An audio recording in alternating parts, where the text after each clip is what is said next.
నమస్కారం, news vision కి స్వాగతం. ఈ రోజు వార్తల్లోని ముఖ్యాంశాలు.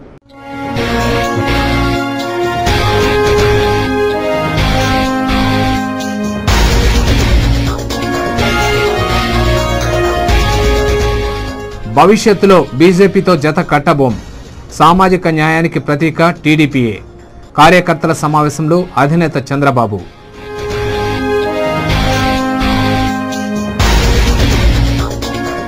గ్రీవెన్స్లకు వెల్లువెత్తిన వినతులు, ఫిర్యాదుదారులతో కిక్కిరిసిన కలెక్టరేట్.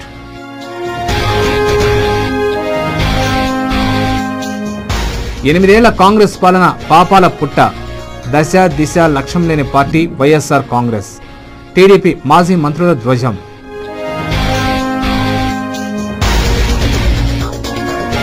తిరుపతి విజయంతో పార్టీకి పూర్వ వైభవం తీసుకొస్తాం.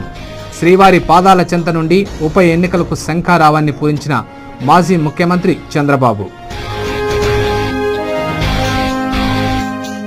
ఆశా వర్కర్లకు ఉద్యోగ భద్రతను కల్పించండి, కనీస వేతనాలను చెల్లించండి. రెండవ మహాసభలో సిపిఎం రాష్ట్ర కార్యవర్గ సభ్యులు కందారపు మురళి.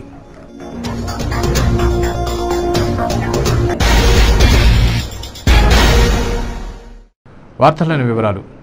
తిరుపతిలో ఉప ఎన్నిక సెగ మొదలైంది. ప్రధాన ప్రతిపక్ష పార్టీ అయిన తెలుగుదేశం ఒక అడుగు ముందుకేసి ప్రచార శంఖారావాన్ని పూరించింది.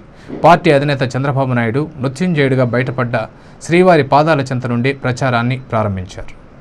రాష్ట్ర వ్యాప్తంగా 18 స్థానాల్లో జరగనున్న ఉప ఎన్నికల్లో భాగంగా తెలుగుదేశం పార్టీ ప్రచార శంఖారావాన్ని పూరించింది. పార్టీ అధినేత చంద్రబాబు నాయుడు మృత్యుంజయుడై త్రుటిలో ప్రాణాపాయ స్థితి నుండి బయటపడ్డ అలిపిరి వద్ద నుండి ప్రచారాన్ని ప్రారంభించారు.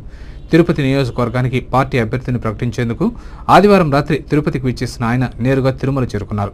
అక్కడే రాత్రి బస చేసి సోమవారం ఉదయం ప్రారంభ దర్శనంలో స్వామివారిని దర్శించుకుని మొక్కులు తెచ్చుకున్నారు. ఉదయం 9 గంటలకు తిరుమల నుండి బయలుదేరిన బాబు అలిపిరి టోల్ ప్లాజా వద్ద చేరుకున్నారు. అక్కడ జిల్లాధ్యక్షులు మహాదేవనాయుడు, పార్టీ నాయకులు, కార్యకర్తలు అధినేతకు ఘన స్వాగతం పలికారు.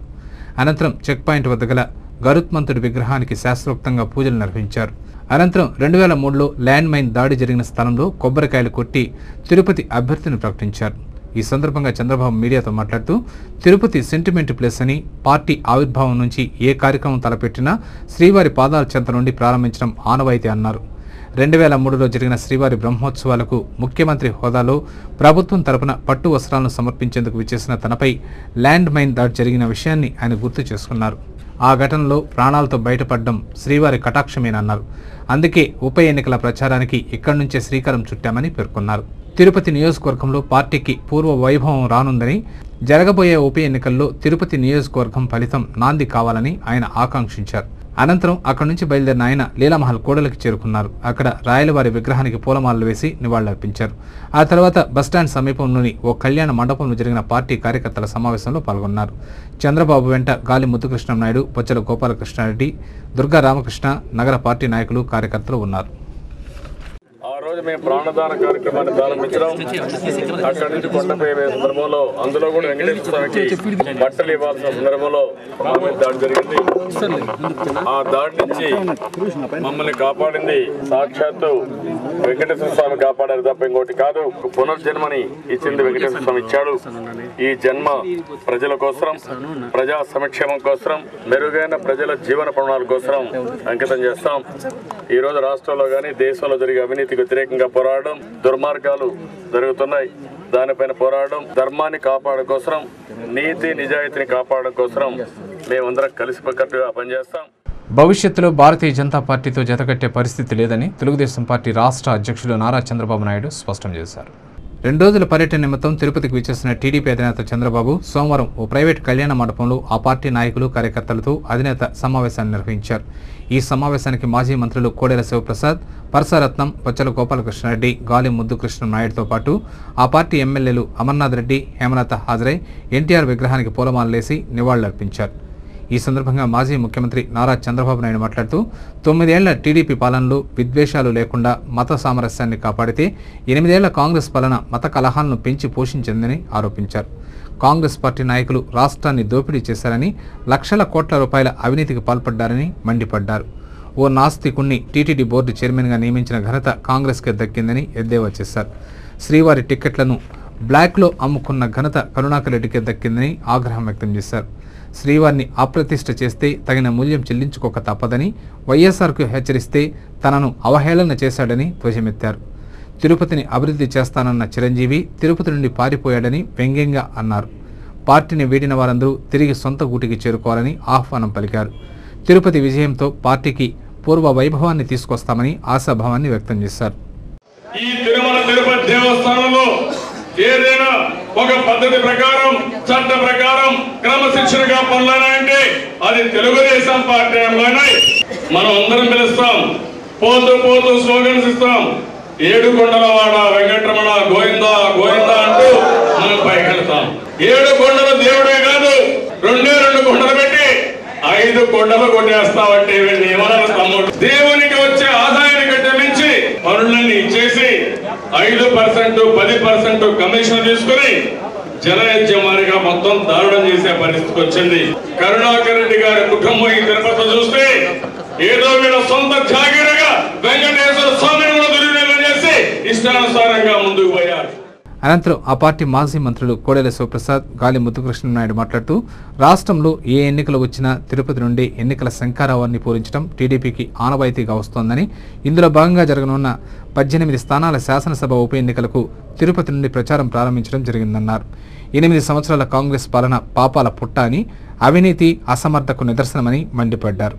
వైఎస్ఆర్ కేబినెట్ అవినీతికి కేంద్ర బిందువైందని, బందిపోటు దొంగల్లా దోచుకున్నారని విమర్శించారు. దశ, దిశ, లక్ష్యం, సిద్ధాంతం లేని పార్టీ వైఎస్ఆర్ కాంగ్రెస్ అని, పదవుల కోసమే జగన్ పార్టీని పెట్టారే తప్ప ప్రజల కోసం కాదని పేర్కొన్నారు. జగన్ అవినీతి డబ్బుతో ఓదార్పు యాత్రలు చేస్తున్నారని, వైఎస్ఆర్ చనిపోతే ఆయన కుటుంబ సభ్యులు చనిపోలేదు, నిరుపేదలు 70 సంవత్సరాల పైబడిన వృద్ధులు చనిపోయారని, వారి కోసం ఓదార్పు యాత్రలు చేస్తున్నారని తెలిపారు.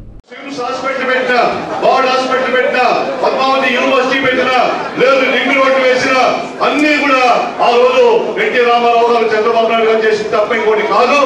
అప్పటికి కాంగ్రెస్ వాళ్ళు అధికారంలో ఉన్నప్పుడు 20-30 వేల మందికి దర్శన భాగ్యం కలిగేది. కానీ దాన్ని సిస్టమైజ్ చేసి ఈ రోజు పేదవాళ్ళకి కూడా 1,00,000 మందికి ఈ రోజు దర్శన భాగ్యం కల్పించిన ఘనత కూడా తెలుగుదేశం పార్టీ అని చెప్పి సభాముఖంగా తెలియజేస్తాను. మంచి అవకాశం వచ్చింది. ఇటువంటి అవకాశం ఎప్పుడు కూడా రాదు. ఈ రోజు అవినీతి పరుడు 1,00,000 కోట్లు దండుకున్న వ్యక్తి ఓదార్పు యాత్రతో జనాలంతా కూడా ఓదార్స్తామని చెప్పని ఆయన చెప్తారు. ఏమంటే రాజశేఖర్ గారు చనిపోతే ఆయన కొడుకు చనిపోడు, కూతురు చనిపోదు, భార్య చనిపోదు, ఆయన అనుచరులు చనిపోరు, ఆయన ఎంపీలు చనిపోరు, మంత్రులు చనిపోరు, ఎమ్మెల్యేలు చనిపోరు. ఎవరో పేదవాళ్ళు 70 ఏళ్ళు పైబడి వాళ్ళు చచ్చిపోయారని చెప్పని ఓదార్పు యాత్రతో ఈ రోజు తిరుగుతున్నాడు.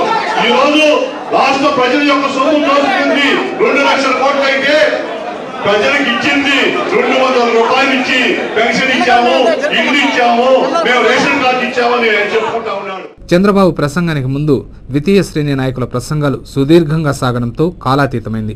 దీంతో అసహనానికి గురైన కార్యకర్తలు, మహిళలు చంద్రబాబు ప్రసంగిస్తున్న సమయంలో బయటకు వెళ్లిపోవడంతో సమావేశంలో ఖాళీ కుర్చీలు దర్శనమిచ్చాయి. సమావేశంలో జనం లేకపోవడంతో సభ వెలవెలబోయింది.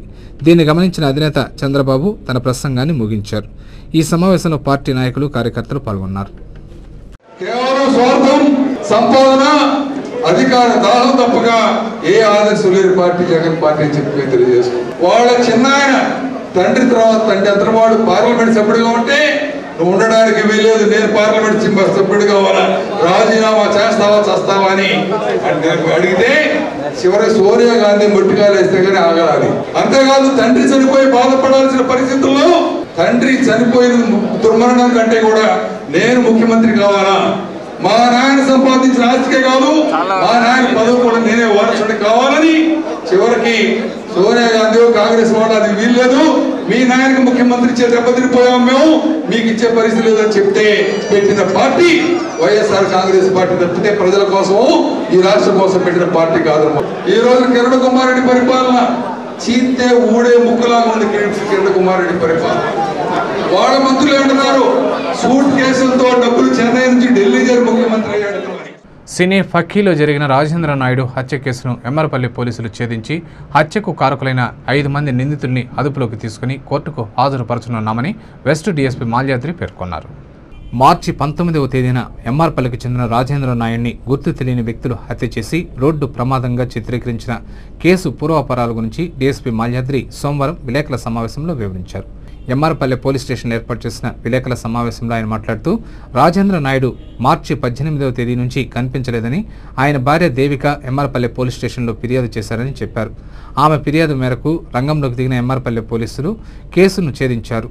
మార్చి 18వ తేదీ ఇంటి వద్ద నుండి వెళ్లిన రాజేంద్ర నాయుడు 19వ తేదీ చంద్రగిరిలో రోడ్డు ప్రమాదంలో మృతి చెందినట్లు పత్రికల్లో వచ్చిందని, అయితే పంచనామాలో రాజేంద్ర నాయుడిది హత్య అని తేలడంతో తమ సిబ్బంది అన్ని కోణాల్లో దర్యాప్తు చేపట్టి హత్యకు కారకులైన 5 మంది దుండగులను అదుపులోకి తీసుకున్నామని అన్నారు. రాజేంద్ర నాయుడికి ఎంఆర్పల్లికి చెందిన సుబ్రహ్మణ్యం నాయుడికి గత కొంతకాలంగా భూ వివాదం నడుస్తోందని అన్నారు. ఈ నేపథ్యంలో మార్చి 18వ తేదీ ఎంఆర్పల్లికి చెందిన సుబ్రహ్మణ్యం నాయుడు, మదనపల్లికి చెందిన జయసింహారెడ్డి, రామచంద్ర నాయుడు, నాగేంద్ర నాయుడు, రామచంద్ర నాయుడు రాజేంద్రను ఇంటి వద్ద నుంచి బయటకు తీసుకెళ్లారని, కారులో వెళ్లిన వారు అలిపిరి రోడ్లోని జూ పార్క్ వద్ద రాజేంద్రను గొంతు నులిమి హత్య చేసి ఆ తర్వాత చంద్రగిరి వద్ద రోడ్డు ప్రమాదంలో మృతి చెందినట్లు చిత్రీకరించారని డీఎస్పీ వివరించారు. ఆ మేరకు దర్యాప్తు పూర్తి చేసి నిందితుల్ని అదుపులోకి తీసుకుని కోర్టులో హాజరుపరచనున్నామని మీడియాకు వివరించారు. కేసును ఛేదించిన పోలీస్ సిబ్బందిని ఆయన ప్రత్యేకంగా అభినందించారు. తన భర్త రాజేంద్ర నాయుడు అనే అతన్ని రాజానాయుడు ఇంకొక ముగ్గురు కలిసి తీసుకెళ్లారు పొలము విషయమై చూపించడానికి. తర్వాత అతను ఇప్పటిదాకా రాలేదు అని చెప్పి ఒక రిపోర్ట్ ఇచ్చింది. దాని మీద మా వాళ్ళు దర్యాప్తు మొదలు పెట్టారు. తర్వాత 18వ తారీఖు నైట్ 19వ తారీఖు మార్నింగ్ అనమాట ఆ చంద్రగిరిలో ఒక కేసు, రోడ్ యాక్సిడెంట్ కేసు ఒకటి నమోదైంది. ఆ రోడ్ యాక్సిడెంట్ కేసులో ఉన్న ఫోటోలు పేపర్లో చూసి వాళ్ళు వెళ్ళి అక్కడ చంద్రగిరిలో ఆ బట్టలు, చెప్పులు, తర్వాత అవన్నీ ఫోటోలు చూసిన తర్వాత అది రాజేంద్ర నాయుడు శవం అని చెప్పి వాళ్ళు గుర్తుపట్టి అక్కడ చంద్రగిరి సిఐ గారికి చెప్పారు. తర్వాత అది మెడికల్ ఎవిడెన్స్ మీద ఆ కేసు మర్డర్ కేసుగా ఆల్టర్ అయింది. అక్కడ రోడ్ యాక్సిడెంట్ కాదు, అది మర్డర్ కేసు అని చెప్పేసి అక్కడ చంద్రగిరి సిఐ గారు ఆల్టర్ చేసి ఇక్కడి నుంచి బయలుదేరారు కాబట్టి ఇక్కడ ఎంఆర్పల్లి పోలీస్ స్టేషన్కి పంపించారు. పంపించిన తర్వాత ఎంఆర్పల్లి పోలీసు వాళ్ళు దాన్ని విచారించి ఎవరు తీసుకెళ్లారు అనేది దర్యాప్తులో బయటకు వచ్చిందనమాట. కాంగ్రెస్ ప్రభుత్వ పాలనలో విద్యా విధానంలో పలు మార్పులు తీసుకురావడం జరిగిందని యువజన కాంగ్రెస్ నాయకులు పాటకం వెంకటేష్ తెలిపారు. ఎన్ఎస్యుఐ ఆవిర్భావ దినోత్సవాన్ని సోమవారం ఘనంగా నిర్వహించారు. స్థానిక నగరపాలక సంస్థ కార్యాలయం సర్కిల్లో రాజీవ్ గాంధీ విగ్రహానికి పాటకం వెంకటేష్ ఆధ్వర్యంలో ఎన్ఎస్యుఐ విద్యార్థులు పూలమాలలు వేసి ఘనంగా నివాళులర్పించారు. అనంతరం భారీ కేకును కట్ చేసి జై కాంగ్రెస్, రాజీవ్ గాంధీ అమర్ రహే అంటూ నినాదాలు చేశారు. ఈ సందర్భంగా యువజన కాంగ్రెస్ నాయకులు పాటకం వెంకటేష్ మాట్లాడుతూ కాంగ్రెస్ పాలనలో విద్యా విధానంలో మార్పులు తీసుకురావడం జరిగిందని పేర్కొన్నారు. ఫీజు రియంబర్స్మెంట్, ఉపకార వేతనాల పెంపు, ప్రతి మండలానికి ఓ బాలికల హాస్టల్ ఏర్పాటు వంటి ఎన్నో కార్యక్రమాలు చేయడం జరిగిందన్నారు. విభాగం ఆవిర్భావ దినోత్సవ సందర్భంగా పెద్ద ఎత్తులో విద్యార్థులందరూ ఈరోజు ఘనంగా నిర్వహిస్తున్నారు ఈ కార్యక్రమాన్ని. ముఖ్యంగా భారతదేశంలో విద్యా విధానంలో విప్లవాత్మకమైన మార్పులు తీసుకొచ్చింది కాంగ్రెస్ పార్టీ ప్రభుత్వ హయాంలో. రాష్ట్రంలో ఫీజు రియంబర్స్మెంట్ అయితే ఏమి, మోడర్న్ స్కూల్స్ ఆవిర్భావం అయితే ఏమి, అలాగే ఎస్సీ, ఎస్టీ, బీసీల ఉపకార వేతనాలు పెంచడం, అలాగే ప్రతి మండలానికి ఒక మహిళా హాస్టల్ నెలకొల్పడం లాంటి అనేకమైన విద్యార్థులకు ఉపకారమైన ప్రయోగాలు కాంగ్రెస్ హయాంలో జరుగుతున్నాయి. ఎన్ఎస్యుఐ మాజీ కన్వీనర్ ప్రసాద్ మాట్లాడుతూ ఇందిరాగాంధీ ఎన్ఎస్యుఐని ఏర్పాటు చేశారని, ఆమె ఆశయ సాధనకు కృషి చేయాలని కోరారు. సమాజానికి చదువుకున్న యువతే మార్గదర్శకమన్నారు. రానున్న తిరుపతి ఉప ఎన్నికల్లో ఎన్ఎస్యుఐ కార్యకర్తలు కష్టపడి కాంగ్రెస్ పార్టీని గెలిపించాలని కోరారు. ఈ కార్యక్రమంలో ఎన్ఎస్యుఐ కార్యకర్తలు, నాయకులు పాల్గొన్నారు. దశ దిశ నిర్దేశించేది ముఖ్యంగా చదువుకున్న యువత. అలాంటి చదువుకున్న యువత రాజకీయాల్లోకి రావాలని ప్రగాఢ విశ్వాసంతో స్వర్గీయ ఇందిరాగాంధీ గారు ఎన్ఎస్యుఐ భారతదేశంలోనే అతిపెద్ద విద్యార్థి భాగమైనటువంటి నేషనల్ స్టూడెంట్ యూనియన్ ఆఫ్ ఇండియాని స్థాపించడం జరిగింది. ఆమె యొక్క ఆశయ సాధనకు తిరుపతి నగరంలో ఉన్న ప్రతి ఎన్ఎస్యుఐ కార్యకర్త రాబో ఉప ఎన్నికల్లో తమ భుజస్కంధాలపై వేసుకుని రేపు జరగబోయే ఎన్నికల్లో పార్టీ ప్రకటించిన అభ్యర్థికి గెలుపుకి ప్రతి ఒక్కరు కృషి చేయాలని మీ ద్వారా విన్నవించుకుంటున్నాం. కేబుల్ టీవీ ప్రసారాలకు ప్రభుత్వం మోపుతున్న పన్నుల భారంపై ప్రజలు ఆగ్రహం వ్యక్తం చేస్తున్నారు. వినోదంపై పన్ను వేసిన ఘనత కాంగ్రెస్ ప్రభుత్వానికే దక్కిందని తీవ్రస్థాయిలో మండిపడుతున్నారు. పెంచిన పన్ను భారాన్ని తగ్గించకపోతే ప్రజల ఆగ్రహానికి గురికాక తప్పదని హెచ్చరిస్తున్నారు. ప్రభుత్వం డీటీ యాక్ట్ పేరుతో తమపై పన్నుల భారం మోపినందుకు నిరసనగా కేబుల్ టీవీ ఆపరేటర్లు సోమవారం కేబుల్ ప్రసారాలను బంద్ చేశారు. ఉదయం 6 గంటల నుండి సాయంత్రం 4 గంటల వరకు ప్రసారాలు నిలిపివేయడంతో ప్రేక్షకులు తీవ్ర అసంతృప్తికి గురయ్యారు. ప్రభుత్వం కేబుల్ టీవీ ఆపరేటర్లపై పన్నుల భారం విధించడం దారుణమని ఓ ప్రేక్షకుడు ఆగ్రహం వ్యక్తం చేశాడు. తమిళనాడు ప్రభుత్వం తరహాలో ఉచితంగా కేబుల్ టీవీ ప్రసారాలు చేయాలని డిమాండ్ చేశారు. సర్వీసు కమర్షియల్ పన్నులతో ప్రభుత్వం కేబుల్ టీవీ యాజమాన్యాలను వేధిస్తోందని ఆయన వాపోయారు. ప్రభుత్వం తీసుకున్నటువంటి మొండి నిర్ణయాలకి ఆల్ డిష్ కేబుల్స్ అన్నీ కూడా ఈరోజు క్లోజ్ చేయడం జరిగింది. ప్రభుత్వం కర్షకులకు కానీ కార్మికులకైతేమి విద్యార్థులకు ఎన్నో ఉపయోగపడే కార్యక్రమాలు ఈరోజు మనం ఈ కేబుల్ ద్వారా అన్నీ చూస్తున్నాము. ఎంతో కష్టపడి వచ్చినటువంటి ప్రతి మనిషికి సాయంత్రం ఒక అర్ధ గంట మనం ఈ విరోధం ద్వారా కొంత రిలాక్స్ అవుతున్నాం. అలాంటి దాన్ని పక్కన రాష్ట్రాలన్నీ కూడా ఇంకా తగ్గించి ఉచితంగా చేసే అవకాశాలు కల్పిస్తుంటే ఈరోజు రాష్ట్ర ప్రభుత్వం దాన్ని 3% నుంచి 14% పెంచి వాళ్ళ మూర్ఖత్వము మొండి వైఖరి ఏంటనేది దీని ద్వారా తెలియజేసుకుంటున్నారు. దీన్ని ప్రభుత్వం ప్రజలందరూ కూడా నిరసిస్తున్నాం.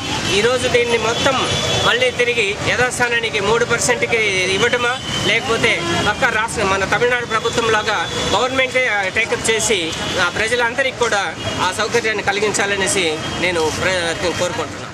మారుతున్న సమాజానికి అనుగుణంగా ప్రజలు ప్రతి ఇంట్లో టీవీలను పెట్టుకున్నారు. దీంతో కేబుల్ ప్రసారాలు నిత్యావసరంగా మారింది. ప్రభుత్వం వినోదంపై పన్ను వేయడం దారుణమని మరో ప్రేక్షకులు వాపోయారు. పెంచిన పన్ను భారాన్ని తగ్గించకపోతే ప్రజలు పెద్ద ఎత్తున ఆందోళన కార్యక్రమాలు చేస్తారని హెచ్చరించారు. కేబుల్ యజమానులపై ప్రస్తుత ప్రభుత్వం 3% ఉన్నటువంటి పన్నును 13% పెంచింది. దీనివలన గ్రామీణ ప్రాంతంలో కేబుల్ ద్వారా వస్తున్న ఏ ఛానల్ను చూసే భాగ్యం లేకుండా పోయింది. వాళ్ళు మోయలేని భారం వేశారు.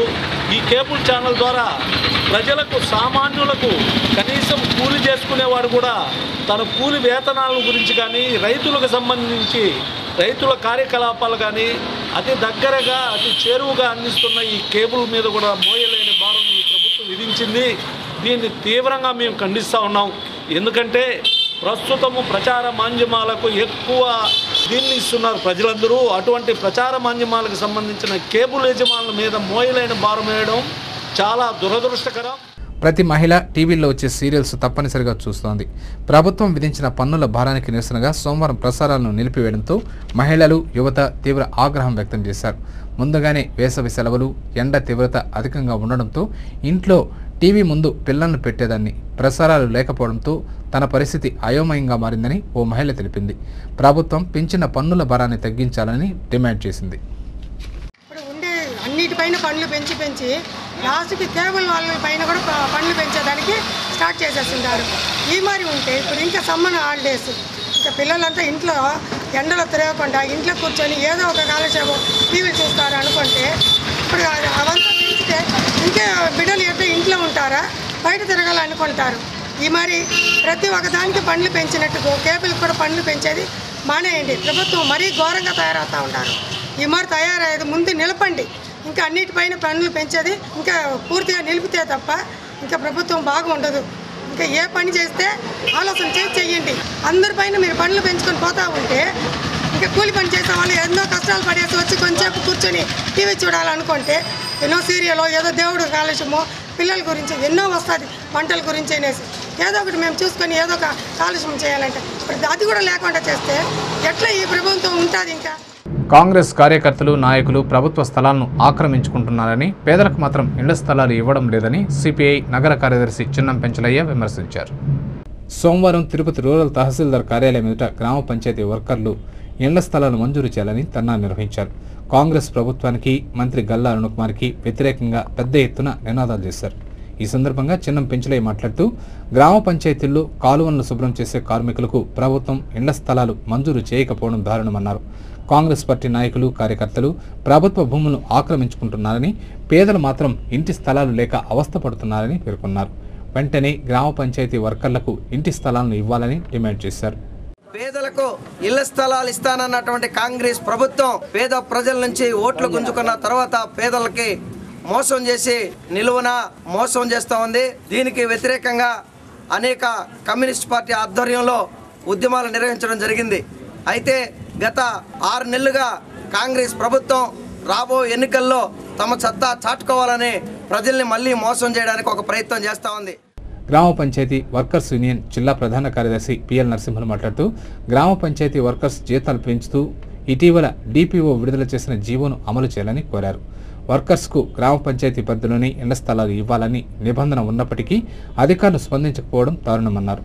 ఈ ధర్నాలో సిపిఐ నాయకులు ఎన్డి రవి, సుబ్రహ్మణ్యం, మునికృష్ణయ్య, వరద, దాము తదితరులు పాల్గొన్నారు. పంచాయతీ కార్మికులకందరికీ సఫాయి కర్మచారి అబాలిషన్ యాక్ట్ కింద ఇంటి స్థలాలు ఇవ్వాలి, ఇండ్లు కట్టించాలని చెప్పేసి డిపో గారు ఉత్తర్వులు జారీ చేసినారు. అందుకు అనుబంధంగానే స్థానిక ఎమ్మెల్యేలు కానీ అదేవిధంగా మంత్రులు కానీ దాన్ని చట్టరూపంలో తీసుకొని వచ్చి వాళ్ళకి అందరికి ఇంటి స్థలాలు ఇవ్వాలని చెప్పి ప్రయత్నం చేయాల్సింది పోయి ఈరోజు గ్రామ పంచాయతీ కార్మికుల పట్ల వివక్ష చూపిస్తున్నారు. అనేక సార్లు బహిరంగ సభల్లో అదేవిధంగా గ్రామ సభల్లో అర్జీలు పెట్టుకున్నాము. అనేక సార్లు హామీలు ఇచ్చినారు, కానీ పంచాయతీ కార్మికులకు మాత్రం ఎటువంటి స్థలాలు ఇచ్చిన పాపాన పోలే. సోమవారం జిల్లా కలెక్టర్ కార్యాలయంలో నిర్వహించిన గ్రీవెన్స్ సెల్ కార్యక్రమానికి ప్రజల నుండి అపూర్వ స్పందన లభించింది. గతంలో ఎన్నడూ లేని విధంగా ప్రజలు కలెక్టర్ కార్యాలయానికి తరలివచ్చి జిల్లా collector Salman Arogyaraju, joint collector CH Vijayamohan, DRO Ongole శేషయ్యకు వినతి పత్రాలు సమర్పించారు. ఇంటి పట్టాలు, ఇందిరమ్మ ఇండ్లు, రేషన్ కార్డులు తదితర విన్నపాలతో పాటు న్యాయపరమైన సమస్యలను న్యాయ సేవా సంఘం ప్రజావాణి కార్యక్రమం కార్యదర్శి జి జ్ఞాన సువర్ణరాజుకు కూడా వినతి పత్రాలు సమర్పించారు. చిత్తూరు పట్టణం కట్టమంచిలో డాక్టర్ బిఆర్ అంబేద్కర్ విగ్రహం విధ్వంసానికి పాల్పడిన వారిని వెంటనే అరెస్టు చేసి కఠినంగా శిక్షించాలని డిమాండ్ చేస్తూ బీసీ, ఎస్సీ నాయకులు సోమవారం ధర్నా, రాస్తారోకో నిర్వహించారు. ఈ సందర్భంగా చిత్తూరు తిరుపతి రహదారిలో 3 గంటల పాటు ట్రాఫిక్ స్తంభించింది. చిత్తూరు పట్టణంలోని కట్టమంచి ప్రాంతంలో అంబేద్కర్ విగ్రహం ఉంది. ఆ విగ్రహాన్ని ఆదివారం రాత్రి గుర్తు తెలియని వ్యక్తులు విధ్వంసానికి పాల్పడ్డారు. దళిత సంఘాల నాయకులు విజయ్ భాస్కర్, మునుస్వామి, మాజీ మున్సిపల్ చైర్మన్ భాస్కర్, బీసీ సంక్షేమ సంఘం జిల్లా అధ్యక్షులు బుల్లెట్ సురేష్, టీడీపీ నాయకులు నీరజాక్షుల నాయుడు ఆందోళనకు దిగారు. ఈ సందర్భంగా వారు మాట్లాడుతూ రాజ్యాంగ నిర్మాత, దళితుల ఆశాజ్యోతి డాక్టర్ బిఆర్ అంబేద్కర్ విగ్రహాలకే రక్షణ లేకుంటే సామాన్య ప్రజలకు రాష్ట్రంలో జీవించే హక్కు ఎక్కడుందని ఆవేదన వ్యక్తం చేశారు. ఎక్కడో అమలాపురం తదితర ప్రాంతాల్లో అంబేద్కర్ విగ్రహాలపై దాడి జరిగినప్పుడు జిల్లాలో నిరసన తెలిపితే ముఖ్యమంత్రి స్వంత జిల్లాలో కూడా విగ్రహాలకు రక్షణ లేకపోవడం దురదృష్టకరమన్నారు. వెంటనే దోషులను శిక్షించాలని డిమాండ్ చేశారు. ఆందోళనకారులను శాంతింపచేసేందుకు collector Salman Arogyaraju, SP Kranthi Rannatata, DSP Rajeshwar Reddy, RDO Penchala Kishore, సిఐలు రెడ్డప్పరెడ్డి, సుధాకర్ చేసిన ప్రయత్నం ఫలించింది. దోషులను కఠినంగా శిక్షిస్తామని చెప్పడంతో వారు శాంతించారు. రాజ్యాంగ సృష్టికర్త, దళిత నాయకుడు, బడుగు బలహీన వర్గాల ఆశాజ్యోతి డాక్టర్ అంబేద్కర్ విగ్రహాన్ని కొంతమంది దుండగులు అతి దారుణంగా పగలగొట్టారు. వాళ్ళని వెంటనే అరెస్ట్ చేయాలని కలెక్టర్ గారు ఇక్కడికి రావాలి, ఆ విగ్రహాన్ని చూడాలి, ఎస్పీ గారు రావాలి, దోషులను ప్రజల ముందు ప్రవేశపెట్టాలని మేము దళిత సంఘాల తరపున, తెలుగుదేశం తరపున గట్టిగా ఆశా వర్కర్లకు కనీస వేతనం అమలు చేసి ఉద్యోగ భద్రత కల్పించాలని సిపిఎం రాష్ట్ర కార్యదర్శి వర్గ సభ్యులు కందారపు మురళి డిమాండ్ చేశారు. సోమవారం చిత్తూరు పట్టణంలో జిల్లా స్థాయి ఆశా వర్కర్ల 2వ మహాసభలు ఘనంగా జరిగాయి. ఈ సందర్భంగా కందారపు మురళి మాట్లాడుతూ కేంద్ర, రాష్ట్ర ప్రభుత్వ శాఖల్లో ఖాళీలు అధికంగా ఉన్నా కాంట్రాక్టు, అవుట్సోర్సింగ్ కార్మికులచే పనులు చేసుకుంటున్నారని ఆరోపించారు. గ్రామీణ ప్రాంతాల్లో పేద ప్రజలకు ఆరోగ్య సేవలు అందిస్తున్న ఆశా వర్కర్లను వెంటనే జీవో నంబర్ 3 ప్రకారం కనీస వేతనం అమలు చేసి ఉద్యోగ భద్రత కల్పించాలని కార్యదర్శి భారతి డిమాండ్ చేశారు. ఈ కార్యక్రమంలో సిఐటియు జిల్లా అధ్యక్షులు చైతన్య, నాయకులు గురువమ్మ, నాగరాజు, భువనేశ్వరి, పుణ్యవతి, గంగా తదితరులు పాల్గొన్నారు. అంబేద్కర్ విగ్రహాలకు రక్షణ కల్పించాలని, రాజ్యాంగ నిర్మాత విగ్రహాన్ని కూల్చడం ప్రజాస్వామ్యాన్ని కూని చేసినట్లేనని సిపిఎం నాయకులు పేర్కొన్నారు. చిత్తూరు కట్టమంచి సమీపంలో సోమవారం అంబేద్కర్ విగ్రహం కూల్చివేతకు నిరసనగా తిరుపతి అంబేద్కర్ విగ్రహం వద్ద సిపిఎం ఆధ్వర్యంలో ధర్నా నిర్వహించారు. రాష్ట్ర ప్రభుత్వానికి వ్యతిరేకంగా పెద్ద ఎత్తున నినాదాలు చేశారు. డాక్టర్ బిఆర్ అంబేద్కర్ విగ్రహాలకు రక్షణ కల్పించాలని డిమాండ్ చేశారు. ధర్నాను ఉద్దేశించి దళిత సంఘాల నాయకులు మాట్లాడుతూ అమలాపురంలో అంబేద్కర్ విగ్రహాల ధ్వంసానికి పాల్పడిన వారిపై ప్రభుత్వం కఠినంగా వ్యవహరించి అసలైన నేరస్తులను అరెస్టు చేసి ఉంటే తిరిగి ఇలాంటి సంఘటనలు జరిగేది కాదన్నారు. చిత్తూరు కట్టమంచి సమీపంలో రాజ్యాంగ నిర్మాత విగ్రహాన్ని ధ్వంసం చేసిన వారిని వెంటనే అరెస్టు చేయాలని డిమాండ్ చేశారు. కట్టమంచి దగ్గర ఈ రాజ్యాంగ నిర్మాత అంబేద్కర్ గారి విగ్రహాన్ని కూల్చివేయడము చాలా దారుణము.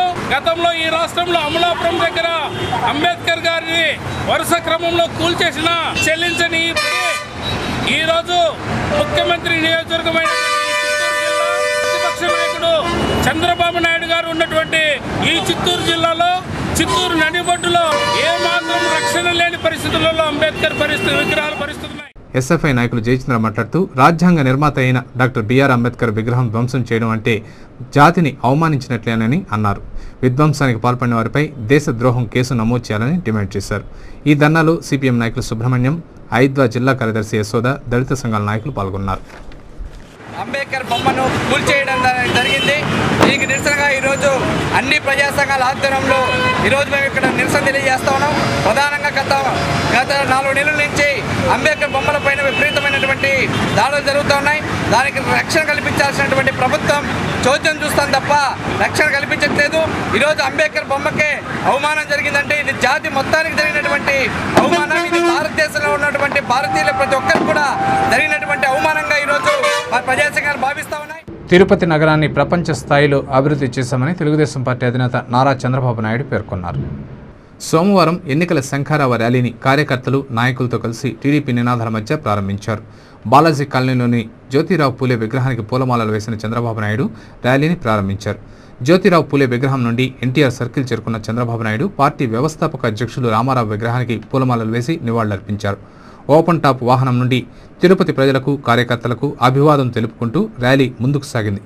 ప్రకాశం రోడ్డు, కృష్ణాపురం ఠాణా, గాంధీ రోడ్డు, 4 కళ్ల మండపం, జీకారు వీధి, కోనేటికట్ట, గ్రూప్ థియేటర్ల మీదుగా డాక్టర్ బిఆర్ అంబేద్కర్ విగ్రహం వరకు ర్యాలీ సాగింది. జ్యోతిరావు పూలే విగ్రహం, ఎన్టీఆర్ సర్కిల్, కృష్ణాపురం ఠాణా, 4 కళ్ల మండపం వద్ద కార్యకర్తలను ఉద్దేశించి ప్రసంగించారు. టౌన్ క్లబ్ సర్కిల్ వద్ద తిరుపతి ప్రజలకు ఉచితంగా నీటిని అందించేందుకు పేరం హరిబాబు ట్రస్ట్ ఏర్పాటు చేసిన ట్యాంకర్లను ప్రారంభించారు. ర్యాలీలో నారా చంద్రబాబు నాయుడుకు కార్యకర్తలు, నాయకులు, ప్రజలు నీరాజనాలు పలికారు. భారీ ఎత్తున బాణాసంచా కాల్చారు. ర్యాలీకి జిల్లా నలుమూల నుండి కార్యకర్తలు, నాయకులు అధిక సంఖ్యలో తరలి రావడంతో జనసంద్రంగా మారింది. ఎన్నికల శంఖారావం ర్యాలీని విజయవంతం చేసేందుకు తిరుపతి నగరంలో పలువురు నాయకులు సంఘీభావ ర్యాలీలు నిర్వహించారు. ఇందులో భాగంగా జిల్లా కార్యనిర్వహణ కార్యదర్శి మస్తాన్ నాయుడు కొల్లగుంట నుండి జ్యోతిరావు పూలే విగ్రహం వరకు ర్యాలీ నిర్వహించారు. ఈ సందర్భంగా మస్తాన్ నాయుడు మాట్లాడుతూ తిరుపతి నగరంలో జరగనున్న ఉప ఎన్నికల్లో తెలుగుదేశం పార్టీ ఘన విజయం సాధిస్తుందని ధీమా వ్యక్తం చేశారు. చంద్రబాబు నాయుడు అలిపిరి నుండి ఎన్నికల ప్రచారాన్ని ప్రారంభించడం సంతోషదాయకమన్నారు. ఈ ర్యాలీలో పలువురు దేశం నాయకులు, కార్యకర్తలు, మాజీ మంత్రులు, ఎమ్మెల్యేలు, ఎంపీలు పాల్గొన్నారు. తెలుగుదేశం పార్టీ ప్రచారాన్ని తిరుపతి నుంచి ప్రారంభించడం జరిగింది. తెలుగుదేశం పార్టీ ప్రచారంతోనే తెలుగుదేశం పార్టీ చంద్రబాబు నాయుడు తిరుపతిలో అడుగు పెట్టగానే ప్రజల్లో చైతన్యం ఏర్పడి తిరుపతిలో ఈ రోజు తెలుగుదేశం పార్టీ గెలిచిన విధంగా ప్రజల్లో నుంచి స్పందన ఆ విధంగా ఏర్పడుతుంది. దాంట్లో భాగంగానే ఈరోజు తెలుగుదేశం పార్టీ కార్యకర్తల సమావేశం, అందులో భాగంగా చంద్రబాబు నాయుడు ఈరోజు ఎన్టీఆర్ యొక్క విగ్రహం నుంచి, ఎన్టీఆర్ స్టాచ్యూ నుంచి ఊరేగింపుగా ప్రారంభమై 4 బహిరంగ సభలు చేసి జయప్రదం చేసి ఈ రోజు తిరుపతి నుంచి నాంది చేసి ఎన్నికల శంఖారావం పూరించడం జరిగినది. వార్తలు ముగించే ముందు ముఖ్యాంశాలు మరోసారి.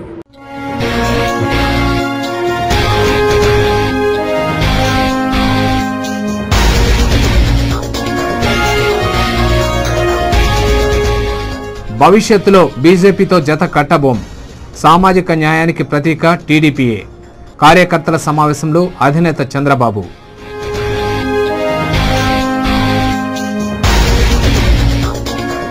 గ్రీవెన్సలకు వెల్లువెత్తిన వినతులు, ఫిర్యాదుదారులతో కిక్కిరిసిన కలెక్టరేట్.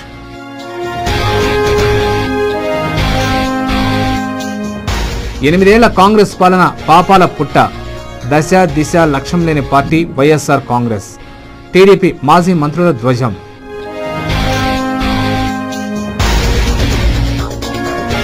తిరుపతి విజయంతో పార్టీకి పూర్వ వైభవం తీసుకొస్తాం, శ్రీవారి పాదాల చెంత నుండి ఉప ఎన్నికలకు శంఖారావాన్ని పూరించిన మాజీ ముఖ్యమంత్రి చంద్రబాబు. ఆశా వర్కర్లకు ఉద్యోగ భద్రతను కల్పించండి, కనీస వేతనాలను చెల్లించండి. 2వ మహాసభలో సిపిఎం రాష్ట్ర కార్యవర్గ సభ్యులు కందారపు మురళి.